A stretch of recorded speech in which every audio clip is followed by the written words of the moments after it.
Charles Blé Goudet, vous êtes passé au scanner de la télé d'ici et les résultats révèlent que vous revenez de l'enfer.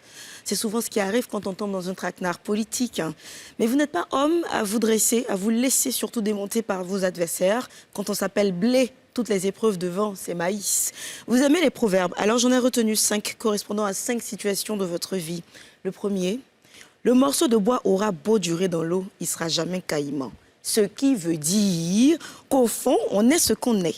Vous n'avez pas changé de conviction, même quand 8 fois de suite, entre 94 et 99, vous êtes emprisonné pour vos engagements dans la lutte syndicale et estudiantine. Le second, l'éléphant ne peut pas se courir et se gratter les fesses en même temps. Ce qui veut dire que dans la vie, souvent les choix s'imposent. C'est le cas quand vous entendez qu'il y a la crise en Côte d'Ivoire, vous préférez suspendre vos études à Manchester pour rejoindre le pays. Le troisième, le cri de détresse d'un seul gouverné ne vient pas à bout du tambour. Ce qui veut dire que parfois, pour défendre sa cause, il faut être nombreux. Et c'est ce que vous faites en novembre 2004, lorsque vous lancez cet appel qui commence par « Si vous êtes en train de manger, arrêtez-vous. Si vous dormez, réveillez-vous. » Le prochain, la nuit dure longtemps, mais le jour finit par arriver. Ce qui veut dire qu'aucune épreuve ne dure indéfiniment. Vous l'avez expérimenté.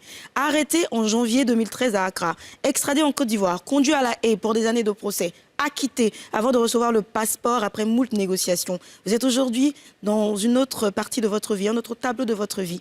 Et puis enfin, vous voulez la paix, créer l'amour. Ce qui veut dire, bon, enfin, ça on a compris. Alors aujourd'hui, vous prônez la réconciliation, vous travaillez à apaiser les populations. Avec vos nouvelles actions en faveur de la paix, aujourd'hui, bien plus qu'hier, vous méritez d'être appelé Bapais. Merci beaucoup Guy pour ce scanner.